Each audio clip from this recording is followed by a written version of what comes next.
Hello everyone. आज के video में हम लोग देखेंगे आर्हेनियस थ्योरी के बारे में, जो इलेक्ट्रोलाइटिक डिसोसिएशन के बारे में बताता है। तो इस टॉपिक के बारे में अगर बात करें आर्हेनियस थ्योरी के बारे में, जो इलेक्ट्रोलाइटिक डिसोसिएशन का है, तो यह हम लोगों को सेकेंड ईयर ग्रेजुएशन में हम लोग को देखने को मिलता है। तो हम लोग अब बात करना स्टार्ट करते हैं। तो Arrhenius theory, Arrhenius proposed a theory in order to explain the nature of solution of electrolyte। Arrhenius ने जो यह थ्योरी दिया वह किस लिए दिया? सॉल्यूशन जो इलेक्ट्रोलाइट का होता है, इलेक्ट्रोलाइटिक सॉल्यूशन जो है उसके नेचर के बारे में बताने के लिए यह थ्योरी को दिया। It is known as Arrhenius theory of electrolytic dissociation, जिसे Arrhenius theory of electrolytic dissociation के नाम से जाना गया। तो अब हम लोग इसके कुछ मेन पॉइंट्स के बारे में देखेंगे। तो हम लोग पहला पॉइंट से स्टार्ट करते हैं। तो फर्स्ट पॉइंट है when an electrolyte is dissolved in water. जब भी कोई इलेक्ट्रोलाइट को पानी में घोला जाता है, it dissociates into charge particle. यह जो है चार्ज पार्टिकल में टूट जाता है टू अ स्मॉल एक्सटेंट और ग्रेट एक्सटेंट। कभी कभी यह पूरी तरह से घुल जाता है और जबकि कभी कभी यह स्मॉल एक्सटेंट में यह घुलता है। और जो यह घुल के जो टूटता है तो यह आयंस का निर्माण करता है। जैसे कि यहाँ पे एग्जांपल दिया गया है, AB एक कोई इलेक्ट्रोलाइट है, इसको जब वाटर में घुलाया गया तो यह दो चार्ज पार्टिकल A+ और B- के रूप में यह बना। And the positively charge ion are called cation. जो इसमें पॉजिटिवली चार्ज आयन है, जैसे कि इसमें A+ है, इसको कैटायन कहा गया, और जो नेगेटिवली चार्ज आयन है इसे एनायन कहा गया। यानी यहाँ पे जो B- जो है इसे जो है इसे एनायन कहा गया। तो यह है फर्स्ट पॉइंट। अब हम लोग इसके अगले पॉइंट के बारे में पढ़ते हैं। इसका सेकेंड पॉइंट कहता है the oppositively charge ion present in the solution may combine together forming the neutral molecule of electrolyte. इसके सॉल्यूशन में जो ऑपोजिटिवली चार्ज, जैसे कि यहाँ प्लस चार्ज है और एक माइनस चार्ज है, यानी जो इलेक्ट्रोलाइट जो टूट के आयन में बना था, यह आयन जो है फिर से हो सकता है यह कंबाइन करे आपस में और फिर से यह जो है इलेक्ट्रोलाइट के मॉलिक्यूल का निर्माण कर सकता है।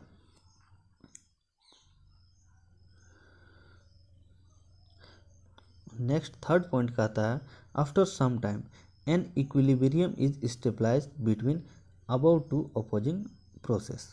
तो हम लोग जैसे कि ऊपर में जो दोनों प्रोसेस देखें, फर्स्ट में क्या हो रहा था, कोई भी इलेक्ट्रोलाइट था वह जो है टूट जा रहा था आयंस में, और सेकंड हम लोग क्या देखें, जैसे कि जो आयंस था सॉल्यूशन में वह दोनों मिल के फिर से जो है इलेक्ट्रोलाइट मॉलिक्यूल का निर्माण कर रहा था।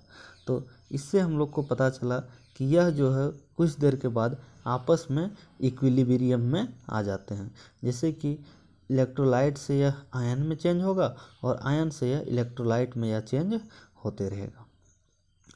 And this type of equilibrium in which ions are involve, ऐसा इक्विलिब्रियम जिसमें आयन इन्वॉल्व होता है, जिसमें आयन इन्वॉल्व है, उसको हम लोग क्या कहते हैं, आयनिक इक्विलिब्रियम। तो यह आयनिक इक्विलिब्रियम का भी डेफिनेशन हम लोग इसे कह सकते हैं। अब आगे हम लोग फोर्थ पॉइंट देखते हैं। फोर्थ पॉइंट कहता है the law of mass action can be applied to ionic equilibrium also. जो लॉ ऑफ मास एक्शन है इसको हम लोग ऊपर वाले जो इक्विलिब्रियम इक्वेशन था उस पर हम लोग अप्लाई कर सकते हैं। तो अप्लाई जब करेंगे तो के बराबर क्या हो जाएगा, concentration of A+ into concentration of B- divided by concentration of AB। जो ऊपर वाला प्रोडक्ट है यह प्रोडक्ट से है और यह जो है यह रिएक्टेंट से। अब यहाँ पे देखेंगे, यहाँ पे यह के जो क्या है, तो यहाँ पे लिखा है के इज द इक्विलिब्रियम कांस्टेंट। के को इक्विलिब्रियम कांस्टेंट कहा जाता है। It is known as dissociation constant of electrolyte. इसको हम लोग डिसोसिएशन कांस्टेंट ऑफ इलेक्ट्रोलाइट भी कहते हैं।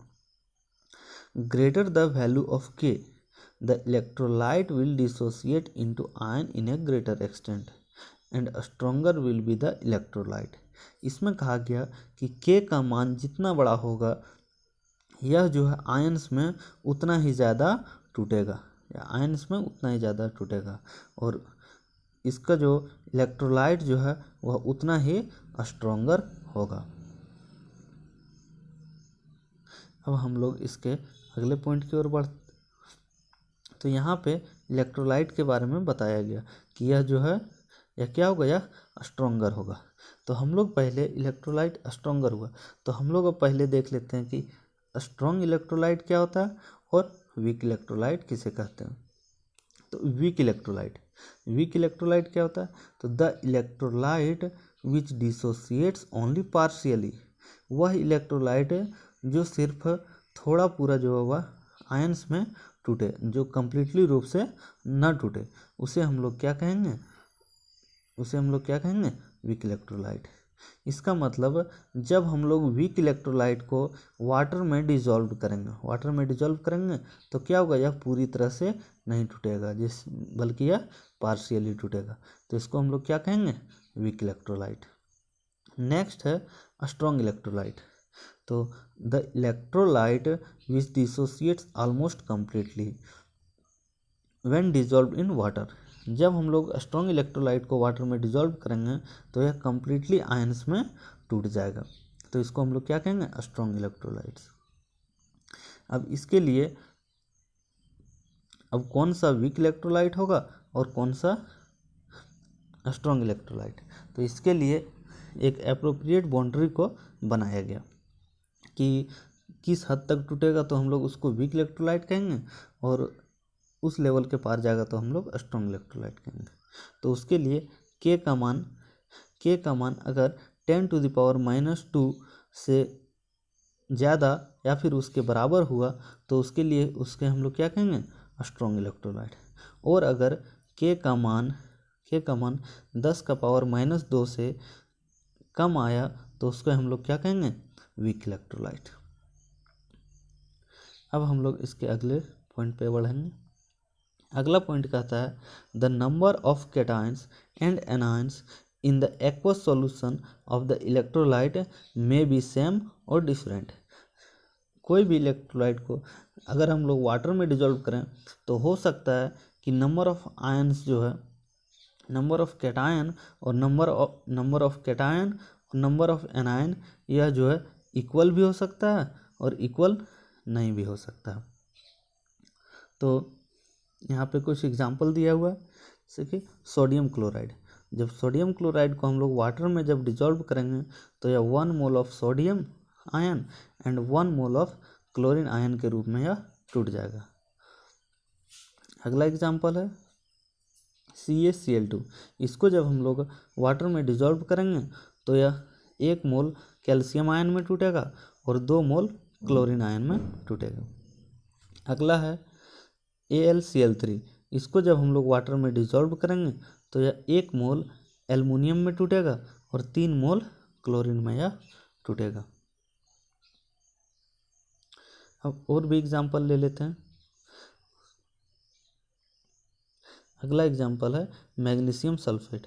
इसको जब हम लोग वाटर में डिजॉल्व करेंगे तो यह 1 मोल मैग्नीशियम आयन में टूटेगा और 1 मोल सल्फेट आयन में। अगला है Al2SO4 इसको जब हम लोग वाटर में डिजॉल्व करेंगे तो 1 मोल एल्युमिनियम में और 3 मोल सल्फेट में यह टूटेगा। तो ऊपर में बताया गया कि यह जो ऊपर में यहाँ पे बताया गया कि the number of cation and anion in aqueous solution of electrolyte में बी सेम और डिफरेंट। तो इसका जो इसमें हम लोग देखेंगे इसमें एक कैटायन और एक एनायन बना, इसमें एक कैटायन जबकि इसमें यहाँ 2 एनायन बना है। तो इसमें यही कहा गया कि कैटायन और एनायन का संख्या जो है वह सेम भी हो सकता है और डिफरेंट भी हो सकता है। अब यहाँ नीचे बताया गया है but the total charge present on the cation is always equal to the total charge present on anion। लेकिन इसमें भले ही केटायन और एनायन की संख्या में कमी या फिर बराबर हो, लेकिन इसमें जो टोटल चार्ज होगा केटायन पे और जो टोटल चार्ज होगा एनायन पे वह हमेशा जो है बराबर होगा। इसका मतलब the aqueous solution of an electrolyte is electrically neutral, यानी जो एक्वस सॉल्यूशन जो होता है इलेक्ट्रोलाइट का वह जो इलेक्ट्रिकली हमेशा न्यूट्रल होता है।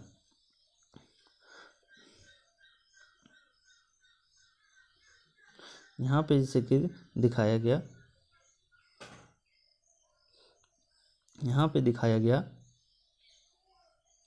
कि जैसे कि AlCl3 है, तो इसमें हम लोग देखें तो यहाँ पे 1 मोल केटायन बना और 3 मोल एनायन बना, लेकिन अगर हम लोग टोटल नंबर ऑफ चार्ज देखें तो इसमें कितना है, इसमें 3 पॉजिटिव चार्ज है। और यहाँ पे अगर देखें तो कितना है, यहाँ नेगेटिव चार्ज है और यह 3 टाइम्स है, तो यह कितना हो गया, यह 3 टाइम्स जो है नेगेटिव हो गया। तो इसको जब हम लोग देखेंगे तो यह जो है हमेशा इक्वल होगा। इस पॉइंट में यही कहा गया। अब अगला जो पॉइंट है वह है if 2 electrodes are dipped in the aqueous solution. अगर एक्वस सॉल्यूशन में 2 इलेक्ट्रोड को डाला जाए and electric current is passed, और अगर उसमें इलेक्ट्रिक करंट को पास किया जाए तो क्या होगा, तो the cation migrates towards the negatively charge. जो कैटायन जो होगा वह जो नेगेटिवली चार्ज की तरफ जो है वह जाने लगेगा, नेगेटिवली चार्ज इलेक्ट्रोड जो है उसके तरफ जाने लगेगा और जो है वह चार्ज हो जाएगा। और इसी तरह से the anion migrates towards the positively charge electrode, और जो एनायंस जो होगा वह जो है पॉजिटिवली चार्ज इलेक्ट्रोड की तरफ जाने लगेगा और यह जो क्या हो जाएगा, यह डिस्चार्ज हो जाएगा। दस the electrolyte undergo chemical decomposition, मतलब जो यहाँ इलेक्ट्रोलाइट जो है यह जो है केमिकल डिकम्पोजिशन की ओर बढ़ेगा जब इसमें इलेक्ट्रिक करंट को पास किया जाए। जब इस इलेक्ट्रोलाइट का एक्वस सॉल्यूशन में जब इलेक्ट्रिक करंट पास किया जाएगा तो यह केमिकल डिकम्पोजिशन की ओर बढ़ेगा और इस प्रोसेस को क्या कहते हैं, इसको हम लोग इलेक्ट्रोलिसिस कहते हैं। तो इस वीडियो में हमने देखा, इस वीडियो में हमने क्या क्या देखा, first Arrhenius theory, second a strong and weak electrolyte, and third electrolysis. यह टॉपिक था Arrhenius theory of electrolytic dissociation, लेकिन इसके अंदर हम लोग इलेक्ट्रोलिसिस को भी देख लिए और स्ट्रॉन्ग इलेक्ट्रोलाइट और वीक इलेक्ट्रोलाइट के भी बारे में पढ़ चुके हैं। तो आर्हेनियस थ्योरी बस इतना सा ही था। अब हम लोग मिलेंगे नेक्स्ट वीडियो में, और अगर आप लोग को यह वीडियो अच्छा लगा हो तो लाइक कर दें, और इसी तरह हैंड रिटन नोट्स का वीडियो अगर और चाहिए तो आप लोग उसे कमेंट बॉक्स में कमेंट करके जो है वीडियो मतलब उसका पा सकते हैं। और वीडियो अगर अच्छा लगे तो चैनल को सब्सक्राइब कर लें ताकि आप लोगों को ऐसी ही सारी वीडियो आगे भी मिलती रहे। Thank you.